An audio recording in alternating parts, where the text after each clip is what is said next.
पिछली बार से तो उसकी हाइट भी काफ़ी ज़्यादा बढ़ चुकी है, क्योंकि पहले इसकी एज भी कम थी तो उस वजह से इसकी जो हाइट है वो भी कम थी। और इसका जो बॉडी वेट है यानी कि इतनी ज़्यादा हेल्दी भी नहीं थी, लेकिन अब बिल्कुल ठीक लग रही है। हमारी रॉक्सी भी इन लौकी की सेफ्टी कर रही है कि कोई भी एक भी लौकी चुरा के न ले जाने पाए, तो भाई इसकी तो निगाह भी ना हट रही इन लौकियों से। और यहाँ पे चल रहा है स्टिकर प्रिंट का काम, जो कि हमें मार्केट में जीन्स वगैरह देखने को मिलती है और जो हम लोग लेते भी हैं, तो बस उसी का काम चल रहा है। जो उस पर स्टिकर होते हैं तो बस भाई प्रिंट हो रहे हैं। तो यहाँ पे आप सामने देख ही सकते हो, जो कि भाई सभी सेम प्रिंट हो रहे हैं, क्योंकि सभी जो मशीनें हैं वो एक साथ में वर्क कर रही हैं और बिल्कुल सेम वर्क कर रही हैं।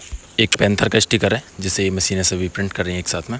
और इनका जो साइड में एक माइंड, जिसे हम माइंड ही कह सकते हैं, जो इनका माइंड रखा है वो साइड में है, यानी कि हम उसमें कुछ भी उसमें सेव कर दें तो एक बार में तो 12 की 12 जो मशीनें हैं वो सेम वर्क करती हैं। तो ये रखा हुआ है सामने इनका माइंड, जो कि स्क्रीन पर आपको दिख ही रहा होगा, उल्टा पैंथर। तो ये इसमें जैसा उल्टा दिख रहा है ना, तो भाई वो सेम उल्टे ही कपड़े पर इसी तरीके से करती है ये, और बहुत ही जल्दी कर देती है इस काम को। एक बार इसमें जो भी हमने सेव कर दिया उसको बस ये प्रिंट कर देती है। पिछली बार जब मैं आया था तो उसकी हाइट भी काफ़ी ज़्यादा कम थी, और जो इसका बॉडी वेट है यानी कि जो ये शरीर में है इतनी ज़्यादा हेल्दी भी नहीं थी। तो अब तो पहले से काफ़ी ज़्यादा ठीक लग रही है। और ये एक फ़ीमेल हॉर्स है, जो कि वाइट कलर में काफ़ी ज़्यादा अच्छी भी लग रही है। जब मैं पिछली बार आया था तो मैंने इसके ऊपर बैठ के इसकी सवारी भी की थी, इसको चलाया भी था। लेकिन भाई अभी तो ये आराम से बंधी हुई है, तो अभी ऐसा कुछ चलाने का कोई मूड भी नहीं है, क्योंकि अभी हमें भी कुछ काम से जाना है जल्दी में। तो कोई भाई ये कमेंट मत करना कि आपने इसको आगे से बांध कर रखा है और इसका पिछला पैर बांध दिया है। तो भाई ऐसा कुछ भी नहीं है, बस एक गाय भैंस की सेफ्टी के लिए बांधा हुआ है, क्यों यहाँ पे गाय भैंस बंध रही है साइड में। और जो घोड़े होते हैं वो इतनी जल्दी कंट्रोल में भी नहीं आते हैं, तो इसको बस थोड़ा कंट्रोल करके बांधा हुआ है कि ताकि ये गाय भैंस को नुकसान ना पहुँचाए। अभी मैं और चाचा इस बंदर का ट्रीटमेंट करने आ गए हैं, क्योंकि इसको 11,000 की जो लाइन होती है ना लाइट की, उसने फेंक दिया था इसको ऊपर से। और जो इसके पिछले वाले पैर हैं वो भी ख़राब हो चुके हैं, यानी कि पिछले वाले पैरों से भी ठीक से नहीं चल पा रहा है। तो अभी इसको पकड़ते हैं और इसके बाद में इसका ट्रीटमेंट करते हैं। लेकिन यहाँ पे लोगों की भी काफ़ी ज़्यादा भीड़ लग गई है और ये भी कुछ ज़्यादा ही एग्रेसिव हो रहा है। वैसे इस बंदर का एनर्जी लेवल तो काफ़ी ज़्यादा डाउन हो गया है, क्योंकि ये एक ही जगह पर बैठे बैठे गुस्सा कर रहा है, लेकिन इतनी भी एनर्जी नहीं है इसमें कि इधर उधर भाग के ऊपर अटैक कर सके। तो उसकी कंडीशन ज़्यादा ना बिगड़ जाए, तो बस इसीलिए इसका ट्रीटमेंट करना बहुत ही ज़्यादा ज़रूरी भी है। ये बंदर हमारे पास वाले गांव में था, तो वहाँ के एक भाई ने मेरे को कॉल की, क्योंकि उनको पता था कि ऐसे जो किसी के पालतू जानवर नहीं हैं तो उनका मैं ट्रीटमेंट बिल्कुल फ्री करता हूँ। तो बस उन्होंने मेरे को कॉल की और हम यहाँ पे ट्रीटमेंट करने आ गए। बहुत ही ज़्यादा मेहनत के बाद आखिरकार इसको कंट्रोल कर लिया और उसको अच्छे से दबोच लिया इसको। वैसे तो भाई ये हाथ पैर फाड़ देता हमारे भी।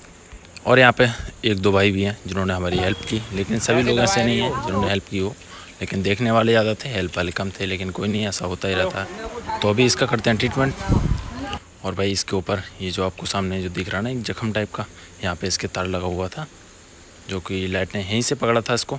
पिछली साइड में इसके करंट लगने की वजह से इसके जो पिछले वाले पैर हैं उनमें बिल्कुल जान नहीं बची, यानी कि उनमें बिल्कुल कंट्रोल नहीं रहा इसका, और ये पिछले वाले दोनों पैरों को घसीट करके चल रहा था। तो अभी इसको इंजेक्शन देते हैं और इंजेक्शन के बाद में इसकी अच्छे से मसाज करते हैं, ताकि इसके जो पैर हैं वो एकदम से दोबारा ठीक हो सकें, क्योंकि लाइट की वजह से इसकी कंडीशन काफ़ी ज़्यादा ख़राब हो गई है। और अभी तो इसके इंजेक्शन वगैरह मैं लगा रहा हूँ, लेकिन इसके जब पिछले वाले पैर जब मैं पकड़ रहा हूँ ना, तो उसके बाद भी भाई ये बहुत ही ज़्यादा एग्रेसिव भी हो रहा है। आगे से तो वैसे इसको दबाया हुआ है ठीक से, ताकि ये ना छूटे बिल्कुल भी। और अगर ये बाई चांस अगर छूट गया ना, तो भाई हाथों की पूरी बैंडी बजा देगा। उल्टा फिर मेरे को इंजेक्शन लगवाने पड़ेंगे, लेकिन कोई बात नहीं। अब तो इन सभी चीज़ों की एक आदत सी हो गई है, क्योंकि ये कोई मेरा पहला केस नहीं है बंदर का। तो लगभग ये मेरा कम से कम 26 या 27वां केस है जो कि बंदर का है, जिसमें कुछ छोटे बच्चे भी थे और जिसमें कुछ फीमेल मंकी भी थे। और एक दो केस तो उसमें ऐसे थे कि मेरे पहुंचने से पहले ही उनकी डेथ हो गई। तो यहाँ पे तो मैं सही टाइम पर आ गया, क्योंकि मैं भी घर पे फ्री था और सही टाइम पे कॉल भी आ गई, तो इस वजह से भाई मैं यहाँ पे जल्दी आ गया और इसे अच्छे से कंट्रोल भी किया। अब इसके इंजेक्शन तो लगा दिए। इंजेक्शन लगाने के बाद में अब बारी है तो इसकी थोड़ी सी पिटाई करने की, क्योंकि जब तक इसकी पिटाई नहीं करेंगे तो इसकी टांगों में जान नहीं आएगी। तो इसकी थोड़ी सी पिटाई कर देते हैं ताकि एकदम से ठीक हो जाए। पहले यहाँ से पिटाई यानी कि मैं मसाज की बात कर रहा हूँ, यानी कि मसाज और पिटाई बस थोड़ी सी सेम ही है इसमें। तो इसको इंजेक्शन दिए हुए 15 मिनट हो चुके हैं और इसकी जो पैरों की कंडीशन है वो भी काफ़ी ज़्यादा सुधार में है, और अभी ये पूरी तरीके से ठीक भी है, क्योंकि इसने वजन दिया हुआ है अपने पैरों को। उस बंदर के बाद में एक स्काई की भी निःशुल्क सेवा थी, तो ये भी इन्हीं भाई के गाँव में थी। तो उन्होंने इसका भी बताया कि ये भी थोड़ी परेशानी में है, उसका जो सींग है उसमें कीड़े वगैरह हो गए हैं और ये काफ़ी ज़्यादा दर्द में है और कमज़ोर भी है। तो इन सभी भाई ने इसको पकड़वाने में काफ़ी ज़्यादा मदद की। इन सभी भाई ने इसको अच्छे से कंट्रोल भी किया हुआ है। इसके एक इंजेक्शन तो लग चुका है, अब बारी है इसके दूसरे इंजेक्शन की। तो दूसरा इंजेक्शन भी इसके लगा देते हैं। और यहाँ पे बारिश भी आ चुकी है और बारिश के बादल भी इतने ज़्यादा हुआ है कि एकदम रात जैसा हो गया पूरे चारों तरफ। इन सभी भाइयों ने बहुत ही ज़्यादा साथ दिया इसको पकड़वाने में, और मैं तो भीग ही रहा हूँ, साथ में भाई ये सभी लोग भी भीगे हुए हैं बारिश में, इस गाय को कंट्रोल करने के चक्कर में ही। इसका इलाज करने के बाद में और इन भाइयों से पूछा कि आपके गांव में जो भी हो, कोई भी ऐसा जानवर जो किसी का पालतू ना हो और उसके कोई भी तरीके की चोट हो या फिर वो बीमार हो तो आप बता सकते हैं। अब तो बारिश भी काफ़ी ज़्यादा तेज़ आ चुकी है, लेकिन कोई बात नहीं, अभी थोड़े से रुकते हैं। और हमारी बुलेट भी भाई पूरी तरीके से भीग गई। मेरे लिए सबसे ज़्यादा खुशी की बात बस यही है कि मैं किसी बेजुबान जानवर के काम आ रहा हूँ, इससे बड़ी और क्या सेवा हो सकती है मेरे लिए।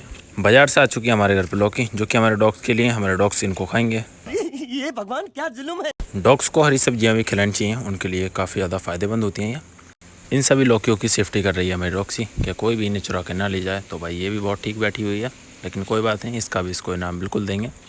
तो अभी तो ये सेफ्टी करने में लगी हुई है, निगाह नहीं हट रही बिल्कुल भी भाई इसकी इस लौकी से। हमारे डॉग्स का एक हफ्ते का काम तो हो गया लौकी का, क्योंकि ये आराम से 7 से 8 दिन चल जाएंगी, क्योंकि ये टोटल जो है इसका जो वज़न है वो 84 किलो वज़न है इन सभी लौकी में। वीडियो में तो वैसे ये छोटा सा ढेर लग रहा होगा, लेकिन भाई सामने से बोलूँ ना तो 3 कट्टे लौकी है पूरी। 10 किलो लौकी डेली के हिसाब से, यानी कि 8 दिन तो आराम से चली जाएगी। तो बस 8 दिन का इनका काम हो ही चुका है इसमें। और मेरे पास में डॉग्स भी काफ़ी ज़्यादा हैं, तो इसलिए कोई ये 10 किलो ज़्यादा नहीं है एक दिन में, क्योंकि काफ़ी ज़्यादा डॉग्स हैं।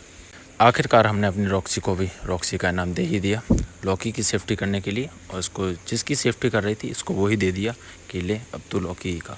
और लौकी इसकी फेवरेट भी है, इसकी क्या वैसे सभी डॉग्स की फेवरेट है लौकी या फिर कासीफल, हरी सब्जियाँ तो सभी फेवरेट ही हैं उनकी, बस एक करेले को छोड़कर।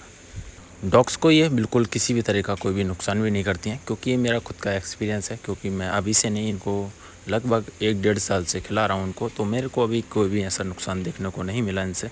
ऐसा नहीं है कि मैंने लौकी ही खिलाता हूँ, लौकी के साथ में मैं सभी सब्जियां खिलाता हूँ उनको। अभी तो रात भी काफ़ी ज़्यादा हो चुकी है और मैंने अपने सभी डॉग्स को खाना तो खिला दिया, और खाना खाने के बाद में इन सब ने आराम भी कर लिया है। अब बस बारी है इन सभी डॉग्स को खोलने की, ताकि ये अच्छे से रात में एक्सरसाइज भी करें, और प्लस भाई सिक्योरिटी तो है। ब्रूनो दोनों अभी भी नींद में चल रहा है, इसकी तो भाई अभी भी नींद नहीं उतरी, बिल्कुल सुस्त खड़ा हुआ है एकदम से, क्योंकि अभी मैं इनके पास आया था और ये एकदम से उठ गया।